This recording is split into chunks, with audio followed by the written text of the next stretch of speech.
একটা সুইট আপু আমাকে গল্প লিখে পাঠিয়েছে। তিনি লিখেছেন, আপু আমার গল্পটা নিও।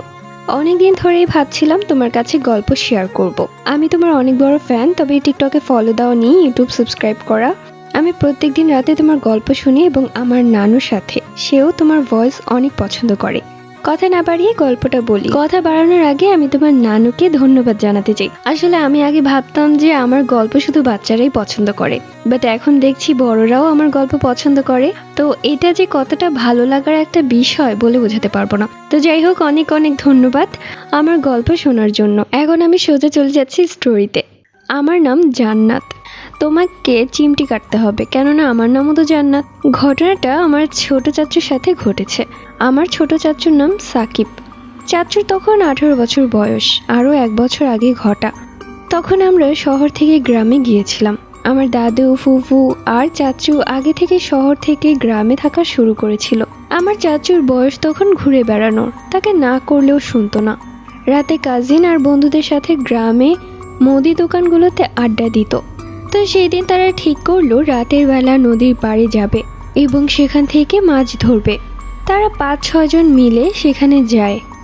একজন আমার চাচুর চাচাতো ভাই ছিল, তার নাম ছিল সাইমন, আর বাকিগুলো এলাকার ভাই ব্রাদার। তো তারা ঠিক করে রাত 1টার দিকে সেখানে যাবে মাছ ধরতে। আমাদের বাড়ি থেকে নদীর পাড়ে যেতে 30 থেকে 40 মিনিটের মতো সময় লাগে। নদীটা ছিল অনেকটাই বড়। তো তারা সেখানে একটা নৌকা ভাড়া করে রেখেছিল। তারা নদীর পাড়ে যেয়ে নৌকায় উঠে পড়ে এবং নৌকাটা চলতে শুরু করে। সাইমন কাকার একটা ছোট্ট সাউন্ড বক্স ছিল, সেটাও সে সাথে করে নিয়ে এসেছিল ফুল চার্জ দিয়ে।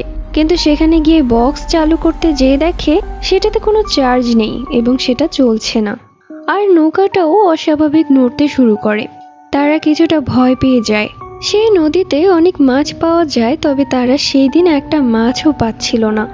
আমার চাচু অনেক ভয় পাচ্ছিল, কেননা তাদের সাথে এরকমটা প্রথমবার ঘটেছিল। তো সেখানে অনেক ভৌতিক বিষয় ঘটে তাদের সাথে। চাচু অনেক বেশি ভয় পায়। আমার চাচু বলে সে বাড়ি চলে যাবে, তাকে একটু এগিয়ে দিয়ে আসতে। তার বন্ধুরা সবাই মিলে তাকে এগিয়ে দিতে নদীর পাড় থেকে তারা চলে আসে এবং বাড়ির দিকে রওনা হয়। বাড়ির দিকে যাওয়ার জন্য একটা রাস্তা দিয়ে যেতে হয়, সেটা নীরব। সেখান দিয়ে দিনের বেলাও মানুষ যেতে ভয় পায়। তারা সেই দিক দিয়ে যাওয়া শুরু করে। তখন সবকিছু স্বাভাবিকই ছিল। হঠাৎ তারা কথার ভিতর আমার চাচু তার বন্ধুর নাম ধরে ডাক দেয়। তখনই আমার আরেকটা চাচু সাইমন কাকা আমার চাচুকে চুপ করিয়ে দেয় আর বলে যে এই রাস্তায় নাম ধরে না ডাকতে। এর কিছুক্ষণ পর তারা সবাই একটা কালো ছায়া দেখে, যেটা একটা বৃদ্ধ মহিলার ছায়ার মতো ছিল। সেটাও তাদের দিকে তাকায় এবং তারা অনেক ভয় পায়, কিন্তু কেউ কিছু বলে না। সেই রাস্তা পার করে তারা একটা মুদি দোকানের সামনে আসে, যেখান থেকে আমাদের বাড়ি যেতে 5 থেকে 7 মিনিট সময় লাগে। আমার চাচু তখন তাদের বলে চলে যেতে, কারণ তাদেরও যেতে হবে। তাই চাচু তাদের কথা চিন্তা করে বলে, তোরা যা, আমি এইটুকু রাস্তা একাই যেতে পারবো। কিন্তু চাচু মনে মনে অনেকটাই ভয় পাচ্ছিল, তবে সাহস রেখে সূরা পড়তে পড়তে হাঁটতে থাকে। তার মনে হচ্ছিল তার পেছনে কেউ আসছে।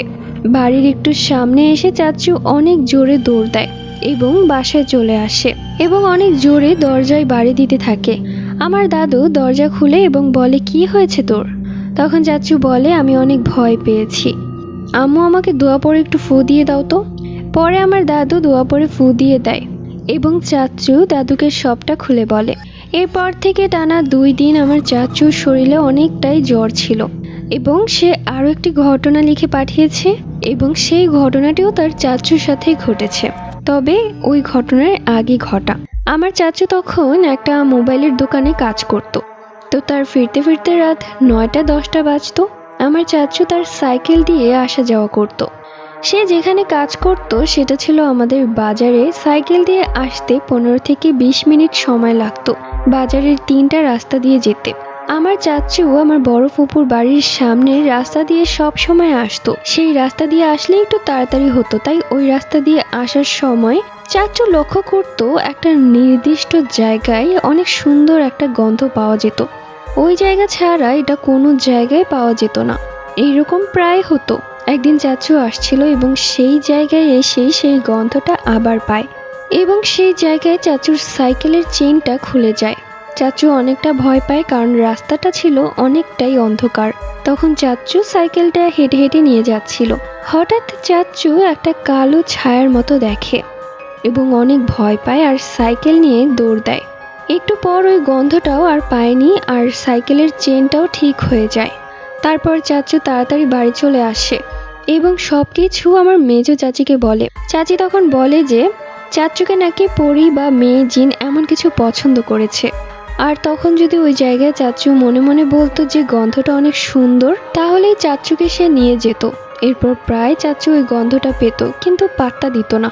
ওই ঘটনার পর চাচু বিয়ে করে পালিয়ে গিয়ে এবং অনেক দিন আমাদের জেলায় ছিল না, অন্য জায়গায় ছিল। এরপর যখন আবার বাড়িতে আসে তারপর থেকে আর সেই গন্ধটা পায়নি।